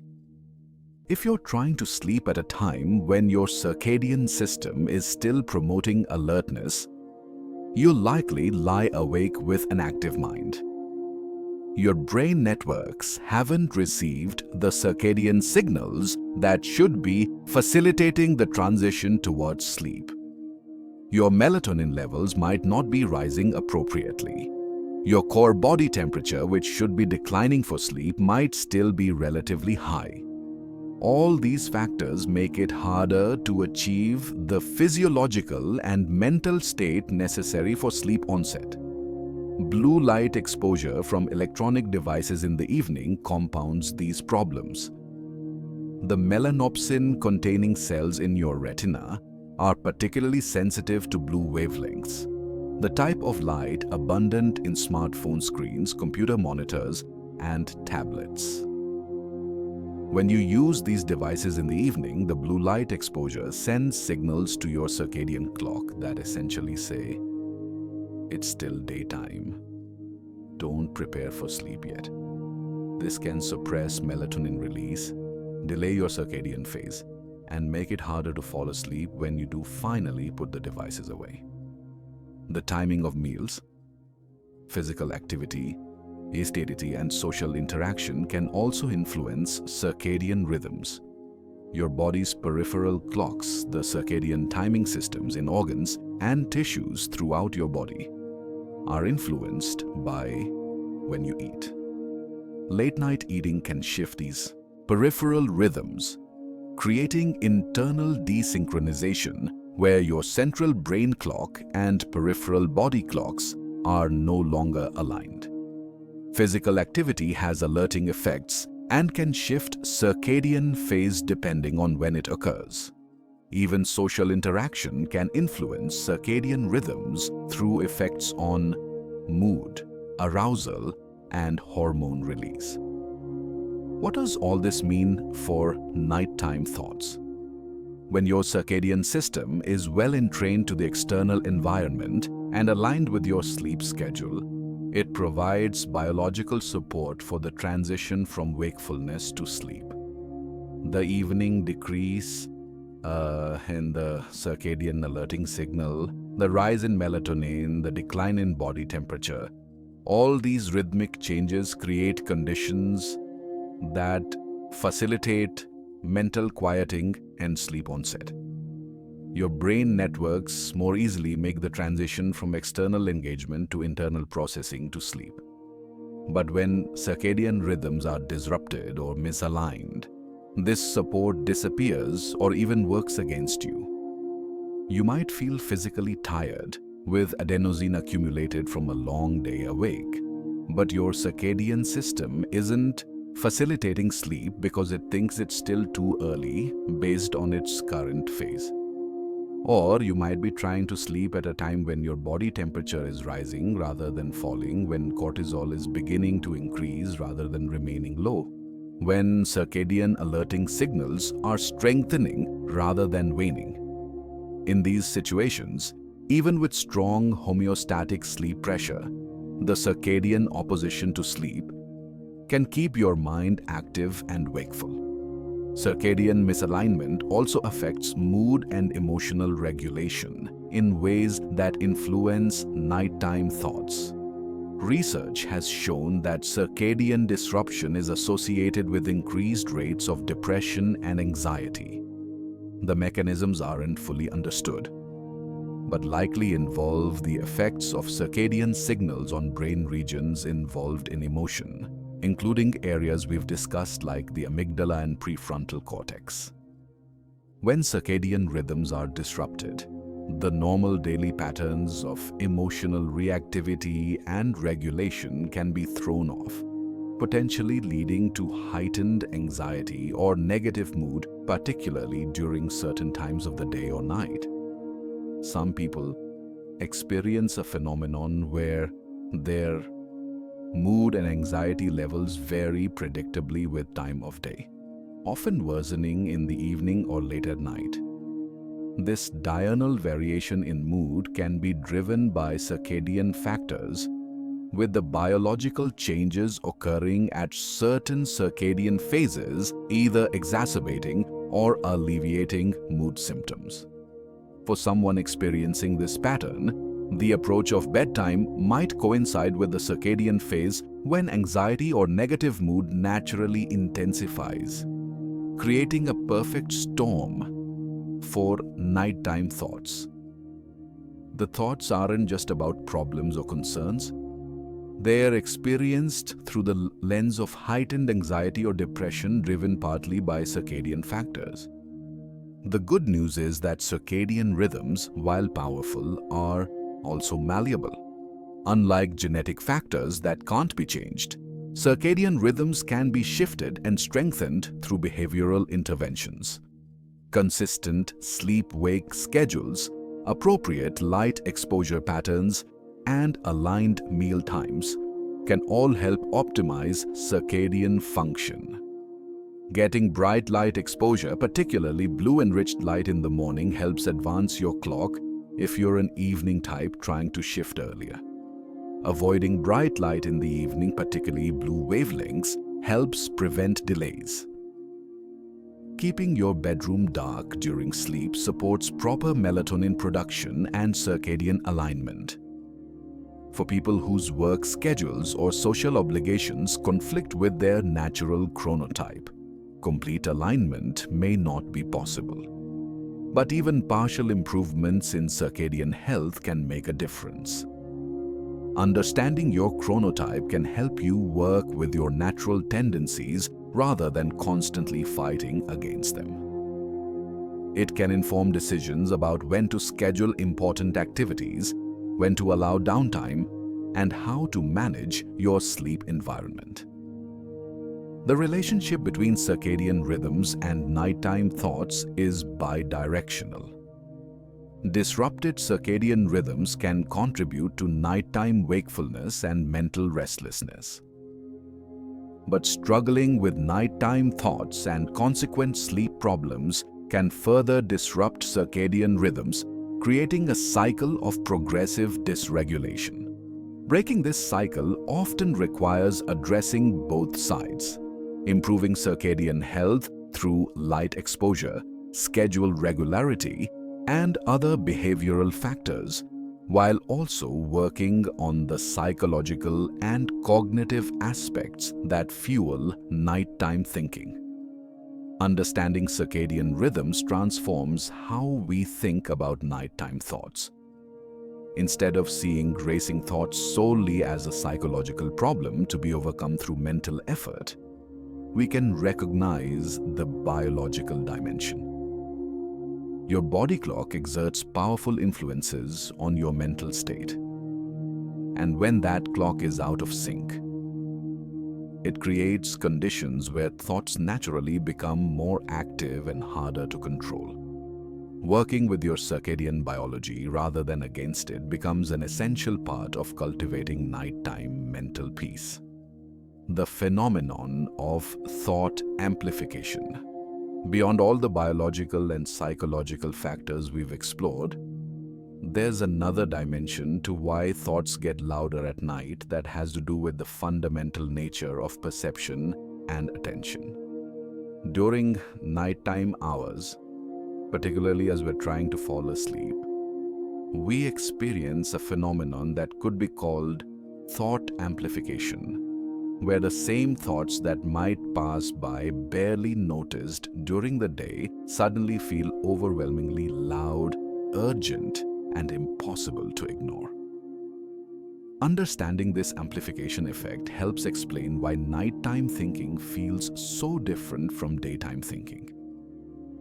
The concept of signal-to-noise ratio from engineering and information theory provides a useful framework for understanding this phenomenon. During the day, your consciousness is filled with noise in the form of sensory input, external demands, ongoing tasks, and social interactions.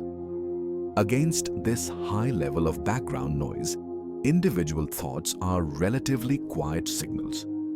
Unless a thought is particularly strong or emotionally charged, it may register only briefly in consciousness before being displaced by the constant stream of external information demanding your attention. At night, the noise level drops dramatically. You're lying in bed in a dark, quiet room with your eyes closed. External sensory input is minimal. There are no conversations to follow, no screens to watch, no tasks requiring attention. In this low-noise environment, thoughts that would barely register during the day suddenly become the loudest signals in your consciousness. The thoughts themselves haven't actually grown louder or more important. Rather, the relative quietness of the mental environment makes them seem amplified. This is similar to how sounds seem louder at night. A car driving by your house might barely register during the busy afternoon, but the same car at 3 in the morning sounds impossibly loud, perhaps even waking you from sleep. The car isn't actually louder. Your auditory environment is quieter, making the car more noticeable against the silence. The same principle applies to thoughts. In the mental silence of the sleep transition, ordinary thoughts stand out starkly. But thought amplification involves more than just reduced background noise. It also involves changes in how we relate to and interpret our thoughts. During the day, we typically interact with thoughts in a functional, task-oriented way. A thought arises about something we need to do, and we either do it, make a note of it, or dismiss it as we focus on other priorities. Thoughts are tools for navigating our day, and we maintain a pragmatic relationship with them. At night, particularly when we can't sleep, our relationship with thoughts changes. We become observers of our thoughts rather than users of them. We notice thoughts arising, and because we're trying to sleep, we're frustrated by their presence. This frustration creates a heightened awareness of thinking itself. We become hyper-vigilant to our own thought processes, monitoring them, trying to control them, worrying about them. This metacognitive awareness, this thinking about thinking, actually amplifies the prominence of thoughts in consciousness. Psychologists call this experiential avoidance, the attempt to avoid or suppress unwanted internal experiences like thoughts, emotions, or sensations. Research has consistently shown that attempts to suppress thoughts often backfire, making the unwanted thoughts more frequent and intrusive. The classic demonstration of this is the white bear experiment, where people asked not to think about white bears find themselves thinking about white bears more than people who weren't given that instruction. The act of trying not to think about something requires monitoring whether you're thinking about it, which itself involves thinking about it. At night, when you're desperately wanting to stop thinking so you can sleep, you inadvertently create exactly this kind of experiential avoidance. You try to push thoughts away, suppress them, or stop them from arising. But this effort requires monitoring your mental state to see if the thoughts are gone, which keeps you engaged with exactly the thoughts you're trying to escape. The thoughts become more prominent in consciousness precisely because you're working so hard to eliminate them. The emotional context of nighttime also contributes to thought amplification. As we've discussed, stress, anxiety, and other negative emotions are often heightened at night due to various biological factors. These emotions don't just provide content for thoughts, they also change how thoughts are experienced. Anxious thinking has a quality of urgency and threat. Depressed thinking has a quality of heaviness and hopelessness. These emotional colorations make thoughts feel more significant, more demanding of attention than neutral thoughts would feel. Furthermore, negative emotions narrow attention and increase rumination. When you're anxious or upset, your attention becomes focused inward on the source of distress. You scan your mental landscape for threats, problems, or sources of the negative feeling. This inward focus, combined with emotional distress, creates ideal conditions for thoughts to capture and hold attention.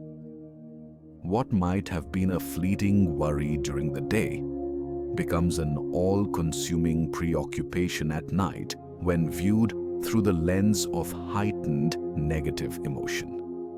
The darkness itself plays a psychological role in thought amplification beyond its effects on circadian biology. Throughout human history and across cultures, darkness has been associated with the unknown, with danger, with things that are hidden or mysterious. Evolutionarily, darkness limited our ancestors' ability to detect threats, making nighttime inherently more risky. While modern humans rarely face the physical dangers that our ancestors did, we carry their psychological legacy. Darkness still evokes primitive feelings of vulnerability, which can heighten anxiety and make threatening thoughts more powerful. The isolation of nighttime contributes as well. During the day, you exist in a social context, surrounded by other people, even if just aware of their presence. This social context provides a kind of reality check and perspective. Your thoughts are tempered by interaction with others, by their reactions and feedback, by the simple fact of being part of a shared social reality. At night, alone in bed, that social context disappears. You're isolated with your thoughts, with no external reference points to provide perspective or counterbalance. This isolation can lead to what psychologists call catastrophizing, where thoughts spiral toward worst-case scenarios without the moderating influence of reality checks or alternative perspectives. A minor worry about a work deadline becomes a catastrophic imagining of job loss, financial ruin, and social humiliation. A small health concern becomes convinced certainty of serious illness. Without the moderating influence of social interaction or external reality, thoughts can take on exaggerated importance and intensity. The time frame of nighttime thinking also contributes to amplification. During the day, thoughts are future-oriented and action-focused. You think about what you need to do and you do it, or at least make progress toward doing it. There's a sense of forward momentum. At night, action is impossible. You can't solve problems, complete tasks, or take steps to address concerns. You can only think about them. This creates a kind of cognitive imprisonment where thoughts circle without the release valve of action. The lack of any path from thought to action amplifies the sense of being trapped by the thoughts. Time perception itself changes at night in ways that amplify thought experiences. When you're lying awake unable to sleep, time seems to slow down. 5 minutes feels like 30. An hour feels endless. This time distortion happens because you're paying close attention to time, checking the clock, monitoring how long you've been awake, calculating how much sleep you are losing. The heightened attention to time makes it pass more slowly. And the slow passage of time, in turn, makes the experience of being awake with racing thoughts feel more prolonged and unbearable. The anticipation of consequence also amplifies nighttime thoughts. When you're lying awake at 2 in the morning, you're not just experiencing the thoughts themselves, you're also experiencing worry about the consequences of not sleeping. You're thinking about how tired you'll be tomorrow, how poorly you'll perform, how bad you'll feel. This secondary layer of worry about sleep loss adds to the primary worries that were already keeping you awake. It's worry about worry, anxiety about anxiety, creating a compounding effect where the experience becomes progressively more distressing. Physical sensations contribute to thought amplification as well. When you're lying still in bed, you become more aware of your body's sensations. You notice your heartbeat, your breathing, tension in your muscles, temperature fluctuations. If you're anxious, these physical sensations are intensified with faster heartbeat, shallow breathing, and muscle tension. These bodily experiences feed back into your thoughts, providing physical evidence that something is wrong, that you should be worried, that sleep is impossible. The thoughts amplify the physical sensations, and the physical sensations amplify the thoughts in another reinforcing cycle. The contrast effect also operates here. After a day of activity and stimulation, the sudden quiet and stillness of bedtime creates a stark contrast. Any remaining mental activity stands out sharply against this backdrop of physical stillness. It's like suddenly being able to hear your own heartbeat in a silent room. The heartbeat hasn't changed, but the environmental change makes you aware of it in a new way. Similarly, the transition from daytime activity to nighttime stillness makes you acutely aware of any mental activity that persists. Memory processes contribute to thought amplification through a mechanism called the primacy and recency effect. We tend to remember best the first and last things in a sequence of experiences. At night, the thoughts you have just before falling asleep and the thoughts you wake up with in the middle of the night are positioned to be particularly memorable because they occupy these primacy and recency positions in your mental experience. This means that nighttime thoughts, even if no more frequent than daytime thoughts, may be better remembered and thus seem more prominent when you reflect on your overall mental experience. The lack of resolution at night amplifies thought impact as well. During the day, many thought sequences reach natural conclusions. You think about a problem, you address it or decide how to address it, and you move on. The thought sequence has a beginning, middle, and end. At night, thoughts rarely reach resolution. You think about a problem, but you can't solve it now, so the thought remains unresolved, hanging in your consciousness. Unresolved thoughts are more persistent and more likely to return, creating the impression that they are louder and more demanding than resolved thoughts would be. The phenomenon of thought amplification reveals an important truth about nighttime mental experiences.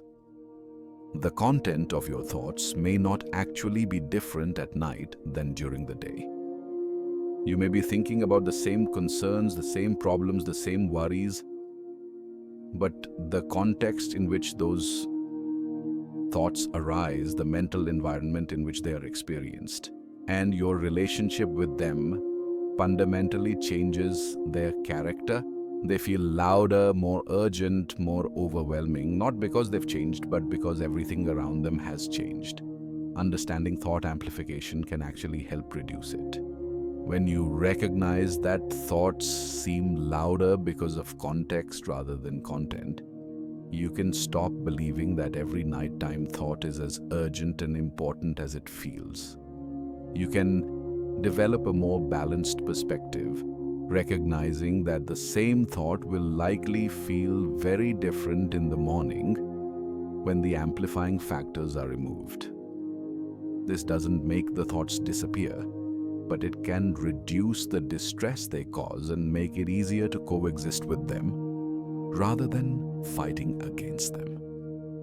The amplification effect also suggests strategies for intervention.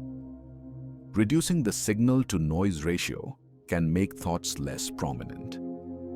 This might mean introducing gentle, neutral stimulation, a quiet audiobook or soft music that provides some mental background noise against which thoughts become less stark. It might mean using techniques that increase other types of sensory input, like progressive relaxation that brings attention to body sensations, or breathing exercises that provide a rhythmic focus for attention. Changing your relationship with thoughts from fighting them to observing them with a kind of neutral curiosity can reduce the metacognitive amplification that comes from experiential avoidance. Instead of, "I need to stop thinking," a stance of "thoughts are arising, this is normal, I don't need to do anything about them," can reduce the heightened awareness that makes thoughts seem so loud. The thoughts continue, but your relationship with them changes, and that changes how loud they seem. Understanding thought amplification transforms the nighttime experience from a battle against your own mind to a more compassionate recognition of how context shapes experience. Your thoughts aren't attacking you. They're simply being experienced in conditions that amplify their apparent loudness. By understanding and working with these amplifying conditions rather than fighting against the thoughts themselves, you can cultivate a more peaceful relationship with the nighttime mind. Breaking the cycle. Understanding your nighttime mind. After exploring the many dimensions of why thoughts get louder at night, from brain networks to neurochemicals, from memory processing to circadian rhythms, from rumination patterns to amplification effects, we can now step back and see the bigger picture. Nighttime thoughts aren't a simple phenomenon with a single cause. They emerge from the complex interaction of multiple systems, each contributing its influence to create the experience of mental restlessness when you're trying to sleep. Your default mode. Network naturally activates when external demands decrease, turning your attention inward towards self-referential thinking and mental wandering. This is a normal function of brain organization, not a malfunction. The neurochemical environment shifts as evening becomes night, with rising melatonin, declining cortisol. Under healthy conditions, increasing adenosine accumulation and shifting balances of neurotransmitters that promote wakefulness and sleep. These chemical changes create the biological foundation for sleep, but can also create conditions where thoughts persist or intensify, especially if stress disrupts the normal patterns. Your memory systems activate during rest and sleep transition, consolidating experiences from the day and sometimes bringing emotionally charged memories into consciousness for processing. This is your brain doing important work, integrating experiences and strengthening learning. But the timing can conflict with your need for mental quiet. Your circadian clock orchestrates all of this, ideally supporting smooth transitions between wakefulness and sleep, but potentially creating conflicts when internal rhythms are misaligned with external schedules or when chronic disruption has occurred. Psychological patterns like rumination can hijack these biological processes, transforming natural mental activity into stuck patterns that maintain distress rather than resolving it. The amplification effects of nighttime conditions, reduced external noise, heightened self-monitoring, emotional intensification, make whatever thoughts are present feel louder and more overwhelming than they might feel in other contexts.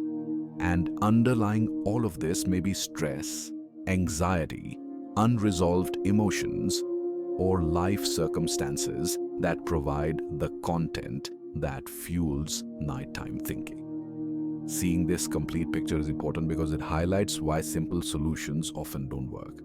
Just don't think about it fails because it doesn't address the brain networks that naturally activate during rest.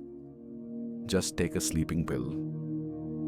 Might facilitate sleep through neurochemical effects but doesn't address psychological patterns, circadian disruption, or the unresolved issues providing thought content. Any single intervention that targets only one aspect of this complex system is likely to have limited effectiveness. Effective approaches to nighttime thoughts typically need to be multidimensional, addressing different aspects of the system. This might include behavioral strategies that work with circadian rhythms, like consistent sleep schedules and appropriate light exposure. It might include cognitive strategies that address rumination patterns and thought relationships, like the techniques used in cognitive behavioral therapy for insomnia.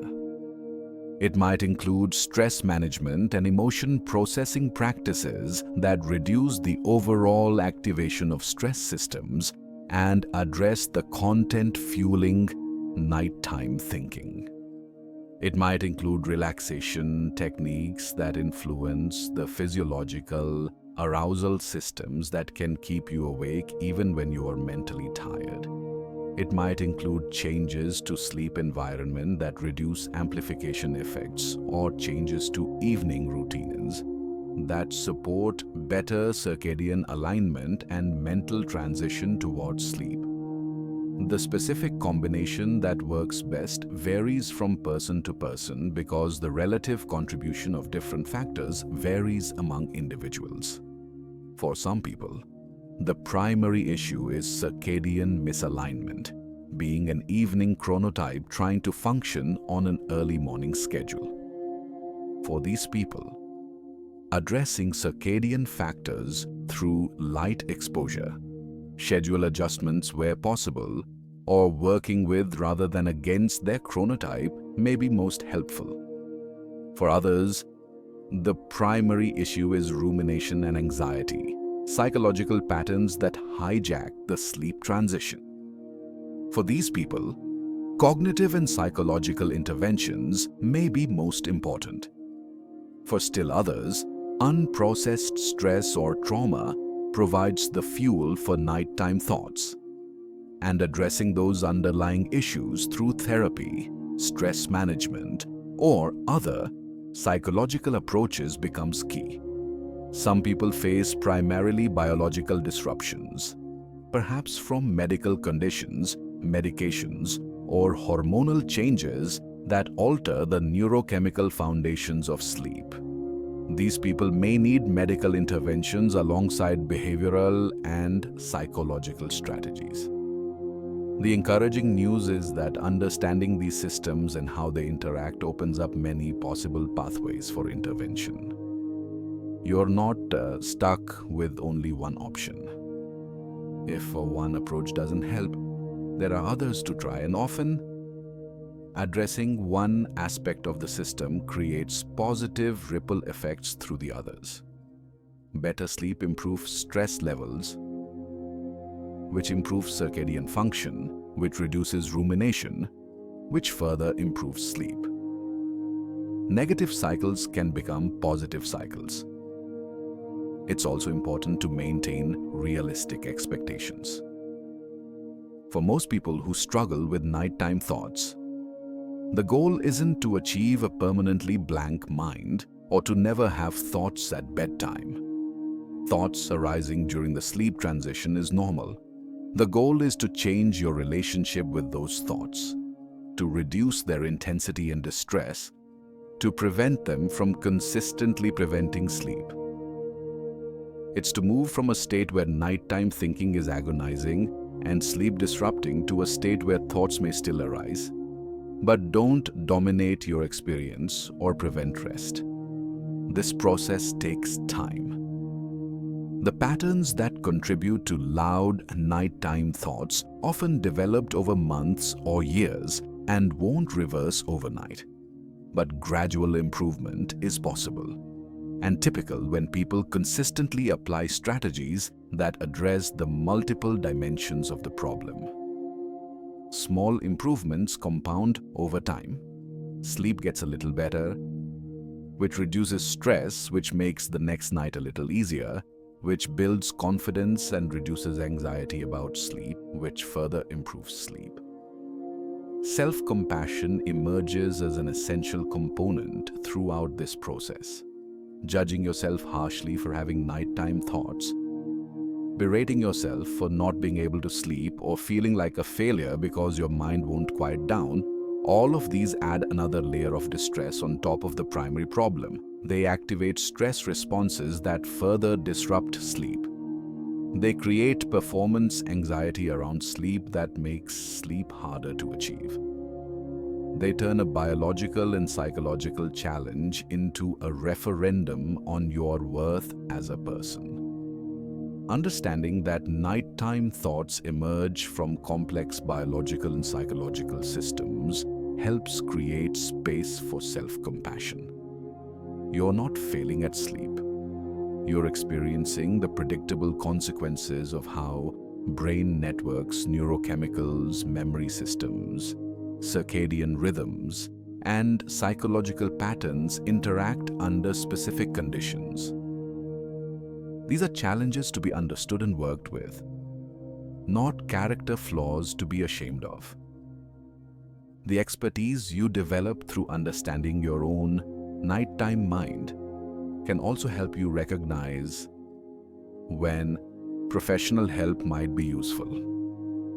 If sleep difficulties persist despite behavioral changes and self-help strategies, if they're severely impacting your daytime functioning, or if they're associated with significant anxiety or depression, working with a sleep specialist, therapist trained in cognitive behavioral therapy for insomnia, or other mental health professional can provide additional support and intervention. These professionals can help untangle the complex interactions in your specific case and provide targeted strategies. Similarly, if nighttime thoughts are accompanied by other symptoms that might suggest an underlying sleep disorder like loud snoring, gasping during sleep, restless leg sensations, or other physical symptoms, medical evaluation is important. Some sleep disorders require medical treatment, and addressing them can dramatically improve both sleep quality and nighttime mental experiences. The journey toward peaceful nighttime mental experiences is rarely linear. You'll have good nights and difficult nights. You'll discover strategies that help and others that don't. You'll face setbacks and periods of regression. This is all normal and expected. The complex systems involved in sleep and nighttime thinking don't change in simple, predictable ways. But the overall trajectory can be toward improvement even if individual nights vary considerably. Keeping perspective helps during this journey. One bad night doesn't erase progress you've made. A period of poor sleep doesn't mean you're back to square one. The understanding you've developed about why thoughts get louder at night and what maintains that pattern remains valuable even when you're struggling. The skills you've learned for working with nighttime thoughts don't disappear just because they are not always effective. You're building long-term capabilities, not seeking quick fixes. The meta-understanding that comes from exploring nighttime thoughts deeply may itself be therapeutic. When you shift from, "There's something wrong with me," to, "This is how these complex systems interact." When you move from "I should be able to control this" to "this emerges from factors beyond simple conscious control." When you transition from fighting your experience to understanding it, the quality of your experience changes even before the thoughts themselves change. This understanding can transform bedtime from a battleground into a place of curiosity and self-discovery. Instead of dreading the thoughts that might arise, you can observe them with interest, noticing which factors seem most active on any given night. Instead of seeing thoughts as the enemy, you can recognize them as information about your current physiological and psychological state. Instead of demanding perfection, you can accept the reality of how your particular brain and body navigate the transition from wakefulness to sleep. Ultimately, working with nighttime thoughts is an ongoing practice rather than a problem to be permanently solved. The conditions that contribute to louder nighttime thinking are always present to some degree. The default mode network, the neurochemical shifts, the memory processing, the circadian influences, the potential for rumination. The question isn't how to eliminate these factors, which isn't possible or even desirable. The question is how to work with them skillfully, how to create conditions that minimize their disruptive potential, and how to relate to the thoughts that do arise in ways that allow rest despite their presence. This practice of working skillfully with the nighttime mind extends beyond sleep itself. The awareness and skills you develop translate to other areas of life. Learning to observe thoughts without immediately reacting to them, developing the capacity to sit with discomfort rather than fighting it, understanding how your physiological state influences your mental experience. These are valuable capabilities that apply far beyond bedtime. The nighttime mind, with its particular challenges and characteristics, becomes a teacher. It reveals to you the intricate workings of your nervous system, the patterns of your psychology, the content of your unprocessed experiences and emotions. It shows you where stress lives in your body and mind, what worries occupy your attention, what dreams and fears populate your inner landscape. If you can approach it with curiosity rather than judgment, with compassion rather than frustration, with understanding rather than resistance, the nighttime mind offers profound insights into yourself. So as you lie in bed tonight and the thoughts begin, as they inevitably will, perhaps you can meet them with a different quality of attention, not fighting them, not demanding they leave, not judging yourself for having them, just noticing. There is my default mode network becoming active as external stimulation decreases. There's that memory my hippocampus is processing. There's the worry my amygdala has tagged as important. There's the amplification effect making this feel so urgent. There's rumination starting to cycle. There's my stress about not sleeping adding another layer. You can recognize all of this as the natural activity of a complex nervous system doing what nervous systems do. You can acknowledge it without believing you have to do anything about it. You can let the thoughts be present while you direct your attention elsewhere, perhaps to the sensations of breathing, the weight of your body on the bed, the sounds of night around you. You can trust that sleep will come when conditions are right, even if thoughts are still present. You can rest in the understanding that this experience, challenging as it is, emerges from knowable causes and follows understandable patterns. And perhaps, in that space of understanding and self-compassion, the thoughts become a little quieter. Not through fighting them, but through changing your relationship with them. Not through forcing them away, but through making space for them while you rest. Not through demanding a blank mind, but through accepting the mind you have in all its complexity and activity as it is right now. The thoughts that get louder at night are not your enemy. They're not evidence of failure or weakness. They're the predictable product of how your beautiful, complex, sometimes frustrating nervous system navigates the transition from day to night, from wakefulness to sleep, from external engagement to internal rest. Understanding them, working with them, and ultimately making peace with them, this is the path toward quieter nights and more peaceful rest. Closing. The gift of understanding. As we come to the end of our exploration into why thoughts get louder at night, I hope you find yourself with a deeper appreciation for the remarkable complexity of your own mind and body. What may have seemed like a simple annoyance or a personal failing reveals itself as an intricate dance of brain networks, neurochemicals, circadian rhythms, memory processes, psychological patterns, and perceptual effects. Your nighttime thoughts are not random noise or evidence that something is broken.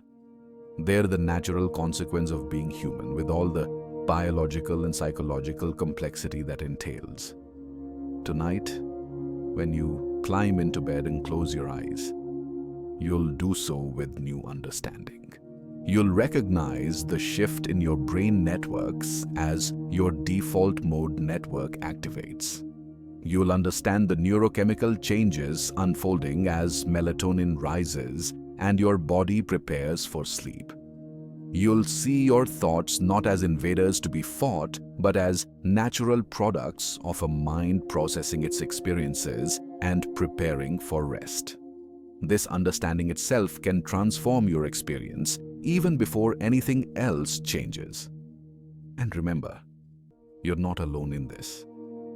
Millions of people every night lie awake with racing thoughts, wondering why their minds won't quiet down. It's one of the most universal human experiences, this struggle between the need for rest and the persistence of thought. In understanding your own nighttime mind, you're understanding something fundamental about the human condition. If you found this exploration valuable, if it helped illuminate your own experiences and offered new perspectives on the nighttime mind, consider liking this video and subscribing to The Sleeping Subconscious. We're here to explore the fascinating landscape of sleep, consciousness, and the mysterious realm between waking and dreaming. Your support helps us continue creating content that brings scientific understanding to the experiences we all share. Sweet dreams, and may your nights be filled with the peaceful rest you deserve.